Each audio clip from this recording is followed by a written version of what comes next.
Are you looking for a pet invertebrate that you can get hands-on with and maybe even chill out with on the couch? Well, today we are going to be going through the top 5 invertebrates that you can handle. Hi everyone, I'm Ellie from Ellie's Exotics, and I actually used to be an animal educator. Now what this meant is I would go out and do shows and show off some animals, and because I had that job, it meant that I had lots of different types of animals, specifically invertebrates. So I have compiled this list of 5 invertebrates that I think make great pets for beginner invertebrate keepers, and also ones that are handleable. They all have completely different care, so what might work for you might not work for someone else. But if any of the animals on this list piques your interest, then do lots of research into them before you bring them home.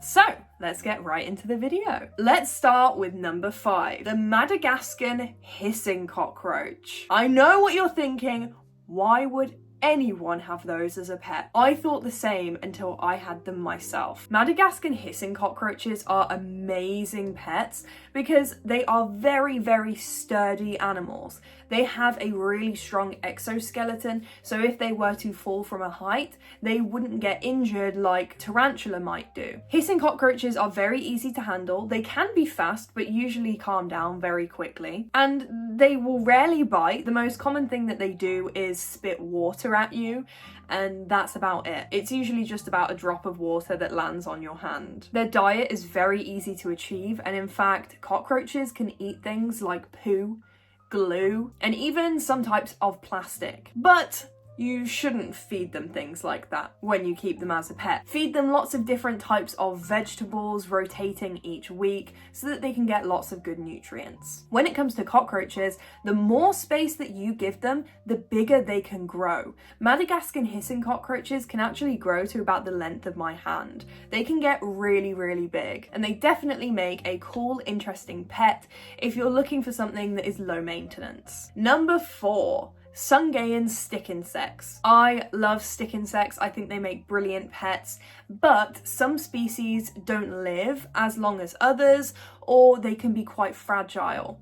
I think Sunayan stick insects are one of the best species that you can have because they get quite a bit bigger, but not too big that their hooks will hurt your hands. And they are sturdy enough to handle. Not as sturdy as the cockroach, I would say. They are a little bit more fragile, but as long as you're gentle, they'll be absolutely fine. Their diet consists of things like bramble. So you have to make sure that before you bring your stick insects home, that your bramble or rosebush or whatever leaves you choose to use is safe for them, first of all, and also isn't sprayed with pesticides, because that's one of the issues that I was having. That's why I couldn't keep them anymore, because the bramble in my area was sprayed down and it caused my stick insects to unfortunately pass away. So make sure that pesticide-free leaves are something that you can provide for your stick insects to keep them nice and healthy. Another great thing about stick insects is rather than a long enclosure, you need a tall enclosure. So I kept mine in a 30 by 30 by 45 tall,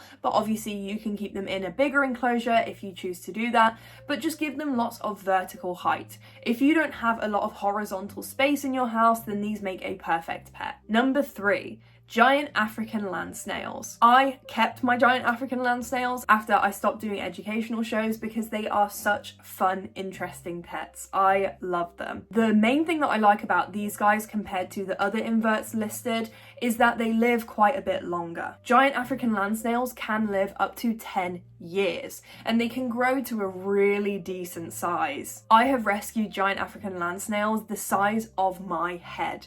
He was literally this big. Their diet is still easy, but it's something that needs to be researched a lot more compared to something like a cockroach. Because the snail is growing that big shell of theirs, they need quite a wide range of food within their diet so that they don't get poorly or so that they don't have any deformities in their shell. They need a lot of calcium, and you need to avoid foods like cucumber or lettuce as it's mainly made of water. They also need a lot of protein in their diet too, and if you would like to learn more about giant African land snail care and their diet, I have a video on my page about how exactly to take care of them and everything that you would need for one. Number 2, giant African millipedes. I I miss my millipedes so much. Millipedes are brilliant pets, especially the giant kind. When we talk about handling, they are probably the best to handle. They are slow moving, they're not slimy like the snail, and the way that their legs feel is very therapeutic. When I would get home after a stressful day,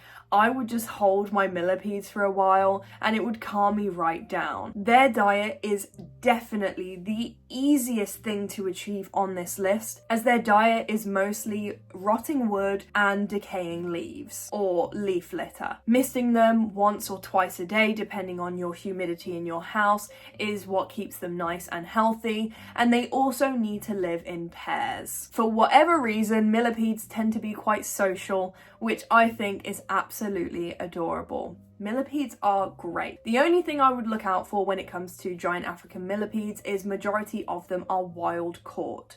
So if you want yours to live its full lifespan of up to 7 years, then try and find a reputable breeder that is breeding them in captivity. And number 1, jumping spiders. If you have watched my videos before, you will know I love jumping spiders. I currently have 2. They are called Tapioca and Boba, and they are my Fipidus regius regal jumping spiders.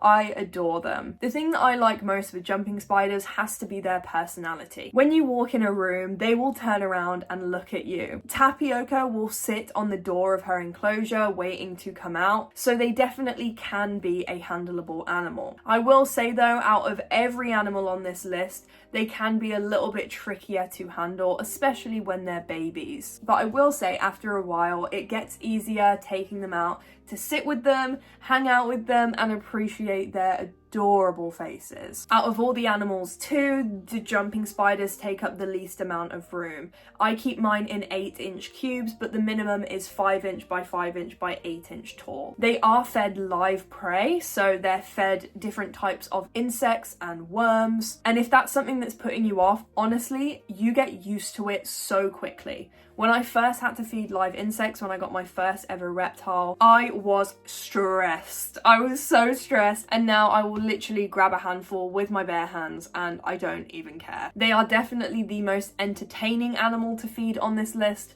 Watching them hunt and calculate their next move is just adorable. Everything about jumping spiders is cute. I highly recommend them. If you're interested in getting a jumping spider, I have plenty of videos about them on my page, like setting up their enclosures, or even comparing them to tarantulas if you are thinking about getting a tarantula instead of a jumping spider. So go check those out, and I hope you all have a wonderful rest of your day. See you all later.